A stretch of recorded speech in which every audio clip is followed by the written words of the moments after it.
Sêneca foi um escritor e um grande político romano. Ele nasceu em Córdoba, na Espanha, em 4 a.C. e morreu em Roma, em 65 d.C. Em vida, foi dono de grande fortuna e prestígio, além de ser um dos mais importantes representantes do estoicismo, tendo escrito cerca de 120 obras, incluindo cartas, tratados filosóficos e peças de teatro, além de poemas. Para saber mais sobre Sêneca, recomendamos que assista nossos 2 vídeos sobre Da Vida Retirada e sobre a Ira. O presente vídeo tem como objetivo refletir sobre o que Sêneca chamou de sobre medos infundados, em sua carta de número 13 para o seu amigo Lucílio.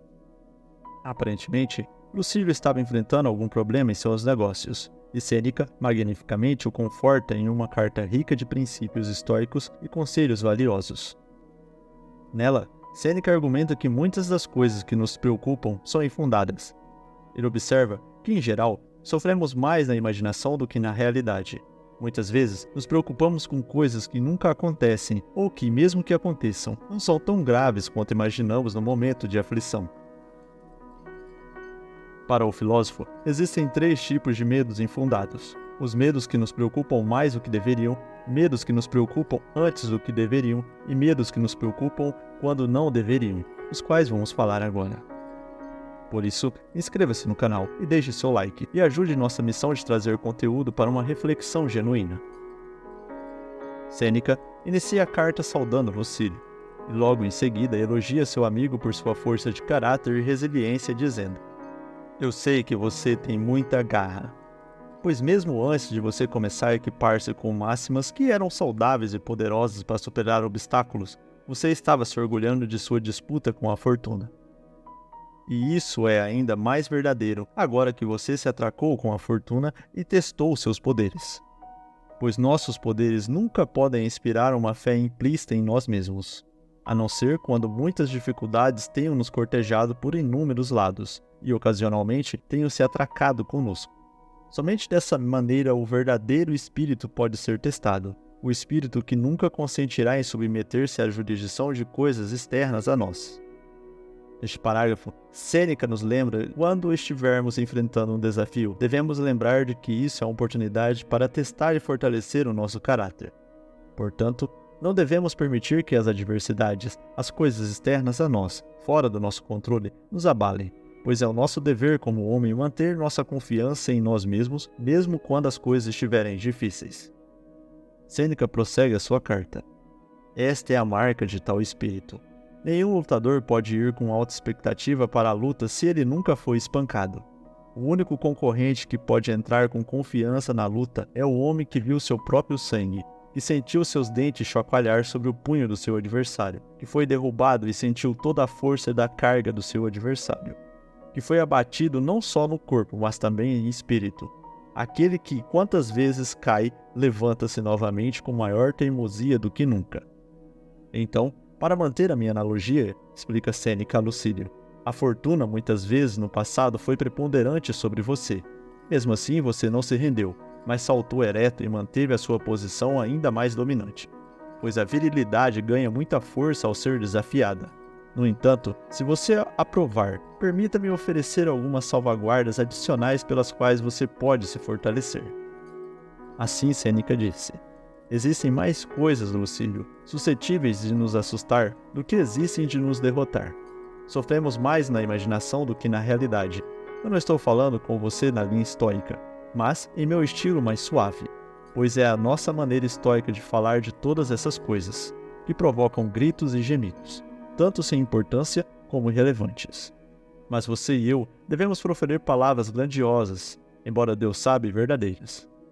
O que eu aconselho você a fazer é não ser infeliz antes que a crise chegue, já que pode ser que os perigos que o empalidecem, como se estivessem ameaçando agora, nunca cheguem sobre você. Eles certamente ainda não chegaram. Assim, algumas coisas nos atormentam mais do que deveriam, algumas coisas nos atormentam antes de que deveriam, e algumas coisas nos atormentam quando não deveriam nos atormentar. Temos o hábito de exagerar, imaginar, antecipar a tristeza. A primeira dessas 3 faltas pode ser adiada no momento, porque o assunto está em discussão e o caso ainda está no tribunal, por assim dizer. O que eu chamo de insignificante, você considerará ser mais grave. Pois é claro que eu sei que alguns homens riem enquanto são açoitados, e outros estremecem com um tapa na orelha.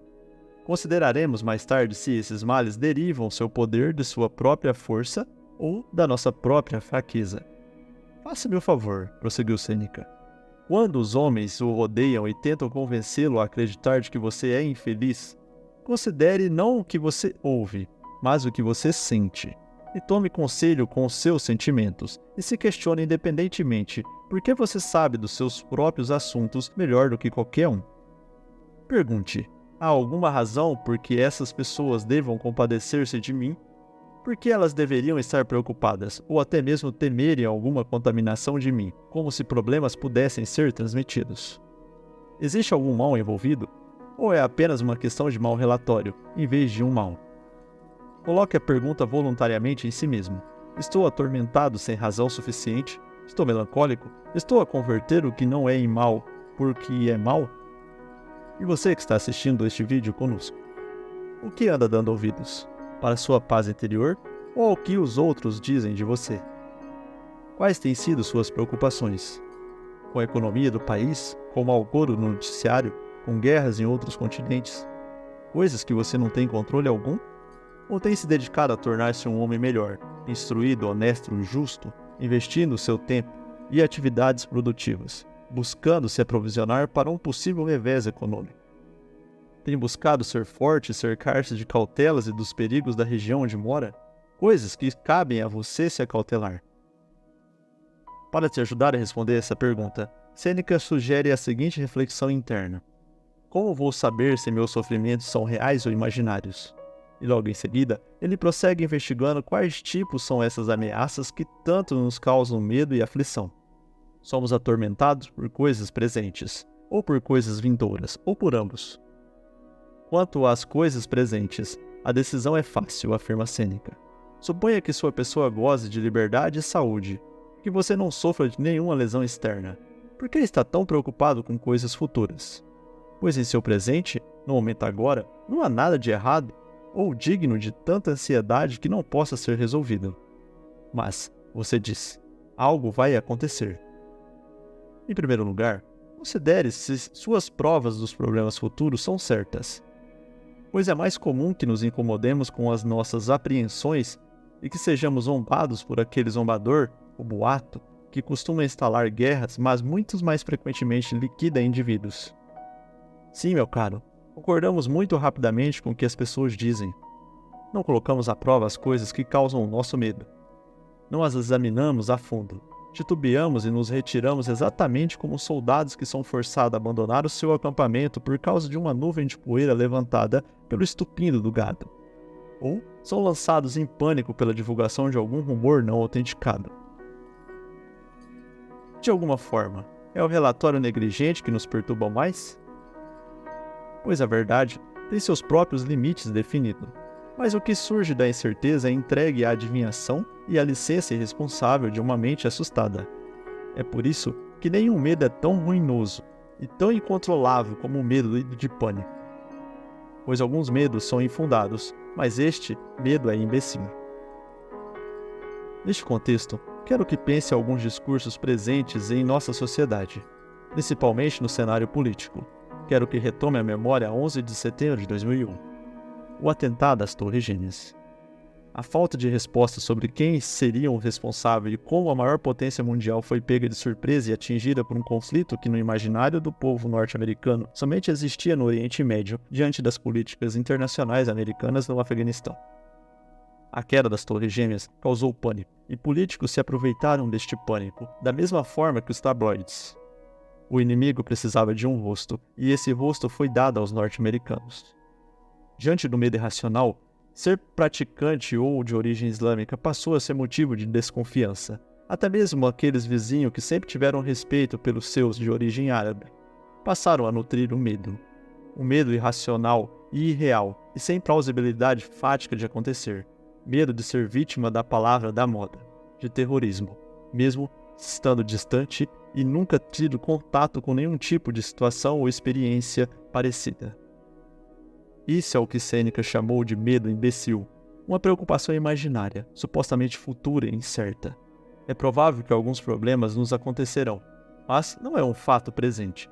Quantas vezes o inesperado aconteceu? Quantas vezes o esperado nunca chegou a passar? Ou mesmo que seja destinado a ser, o que é que vale correr para encontrar o seu sofrimento? Você sofrerá em breve, quando chegar a hora deste tão temível mal que idealiza recair sobre si no futuro. Então, o que adianta se afundar a sofrimento? Não é mais reconfortante, enquanto isso, olhar para frente para coisas melhores? O que você ganhará fazendo isso? Indagou Sêneca. Pois ganhará tempo? Haverá mais acontecimentos, entretanto, que servirão para adiar ou para terminar ou para transmitir a uma outra pessoa as experimentações que estão próximas ou mesmo em sua própria presença. Um incêndio abriu o caminho para a fuga. Os homens foram derrubados por uma catástrofe. Às vezes, o movimento da espada é parado na garganta da vítima, ou seja, não chega a cortar. Alguns homens sobreviveram aos seus próprios carrascos. Mesmo a má fortuna é inconstante. Talvez venha, talvez não. Entre mentes, agora, não está aqui. Entretanto, esperamos coisas melhores. A mente, às vezes, modela para si as formas falsas do mal.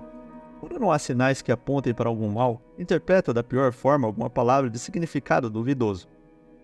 Ou imagina algum rancor pessoal ser mais sério do que realmente é, considerando não quão irritado o inimigo está, mas a que extinção poderá chegar a sua ira.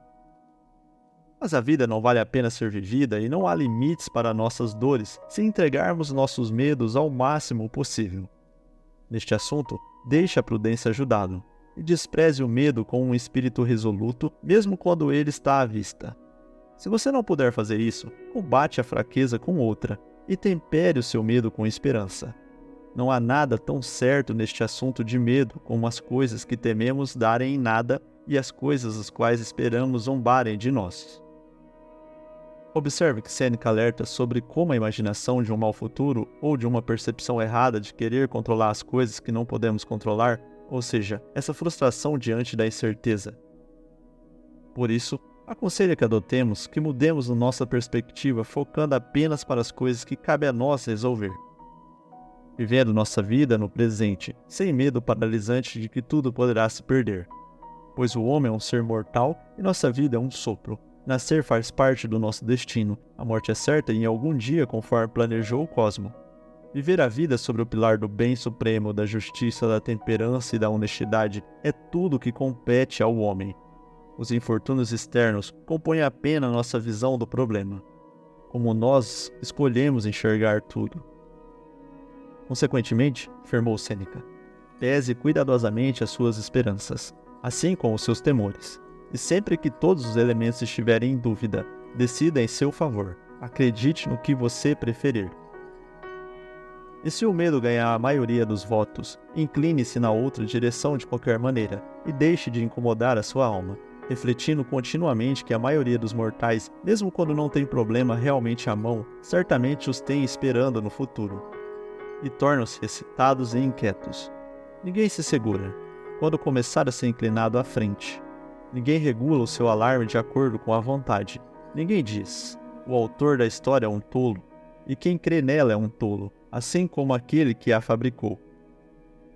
Nós nos deixamos derivar com cada brisa. Estamos assustados com as incertezas, como se estivéssemos certos. Não observamos moderação. A menor coisa vira o jogo e nos coloca imediatamente em pânico. Por fim, Sêneca diminuiu o tom de seus conselhos e, de forma empática, afirma ter vergonha tanto de admoestar severamente ou tentar iludir Lucílio com remédios tão suaves, ou seja, com palavras sobre como ele deveria se sentir. Por isso, termina por conselhar dizendo, não deixe outro dizer, talvez o pior não aconteça. Você mesmo deve dizer, bem, e se isso acontecer? Vamos ver quem ganha. Talvez isso aconteça para o meu melhor interesse. Pode ser que tal morte derrame crédito sobre a minha vida. Sócrates foi enebrecido pelo chá de cicuta, referindo-se à decisão de não mudar de opinião quando julgado e condenado. Sêneca ainda prossegue. Retire da mão de Catão sua espada, o defensor da liberdade, e você o privará da maior parte de sua glória. Sêneca refere-se a Marco Pórcio Catão Unteice, também conhecido como Catão, o Jovem, nascido em 95 a.C. e falecido em 46 d.C. em Roma. Ele foi um político romano célebre pela sua inflexibilidade e integridade moral, partidário da filosofia estoica, era avesso a qualquer tipo de suborno. Opunha-se particularmente a Júlio César e suicidou-se depois da vitória deste na Batalha de Tápso. E assim Sêneca encerra sua carta ao amigo confortando-o. Estou lhe exortando por demasiado tempo, já que você precisa de recordação e não de exortação. O caminho para o qual lhe guiarei não é diferente daquele que na sua natureza o guia. Você nasceu para a conduta que o descreve. Portanto, há mais razão para reforçar e alegrar o bem que há em você. Mas agora, para fechar a minha carta, tenho apenas de estampar o selo habitual, ou seja, consignar uma mensagem nobre a ser entregue a você. O tolo, com todos os seus outros defeitos, tem isso também. Ele está sempre se preparando para viver. Reflita, meu estimado Lucílio, o que significam essas palavras, e você verá quão revoltante é a inconstância dos homens que estabelecem a cada dia novos fundamentos da vida e começam a construir novas esperanças mesmo à beira da sepultura. Olhe dentro de sua própria mente para as instâncias individuais. Você pensará em homens velhos que estão se preparando naquela mesma hora para uma carreira política, ou para viajar, ou para negócios. E o que é mais mesquinho do que se preparar para viver quando você já está velho? Eu não devo dar nome ao autor deste lema, exceto que é um pouco desconhecido, e não é um daqueles ditos populares de Epicuro que eu me permiti a elogiar e apropriar. Mantenha-se forte, mantenha-se bem, Lucília. Observe quão magnífica é a ideia de Sêneca sobre o medo, e como ela refina a ideia estoica sobre o medo e a insegurança. Ele nos leva a compreender que não importa a qualidade do medo, se futuro, presente ou passado. Essa ansiedade é fruto de como nós estamos avaliando o cenário, da incerteza que sentimos. Perceba que o medo é algo interno, logo está sob o nosso controle agir. Ao estar diante de um problema que te tire a paz, busque refletir. O que de mais grave pode me acontecer? O que posso fazer para remediar tal situação? Se mesmo eu suportando este infortúnio quando vier a acontecer, quando passar poderei reconstituir a minha paz? Se minha vida, enfrentei tantas mudanças e já sofri tantos reveses, por que este não há de ser igual aos anteriores, pelos quais eu venci? Tempere a sua alma com um pouco de esperança que tudo é transitório, impermanente e interdependente. Se afaste um pouco de sua paranoia e olhe por outra perspectiva. Olhe sua própria alma de cima, enxergando o panorama geral do quadro.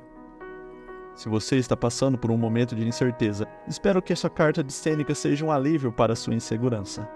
E se não estiver ninguém ao seu lado para dizer uma palavra de força, eu digo a você. Você é um ser único, emanado de toda a beleza e sabedoria, agraciado pelo dom da vida. Por uma força imanente que conduz todas as leis do universo. Não leve nada para o lado pessoal. As coisas acontecem não por castigo, mas porque todos estamos sujeitos aos mesmos infortúnios. Seja lá pelo que está passando, tenha certeza que daqui uns dias você verá que não era tão grande quanto pensava, e talvez enfrente novos desafios, como numa fase de um jogo de videogame. Seja o que for, você vai vencer, pois tudo vai passar. Compartilhe este vídeo com alguém, curta e comente. Obrigado de coração por assistir até aqui. Inscreva-se no canal, conheça nosso clube de membros, tenha acesso a PDFs exclusivos dos nossos roteiros para você ler a qualquer hora do dia.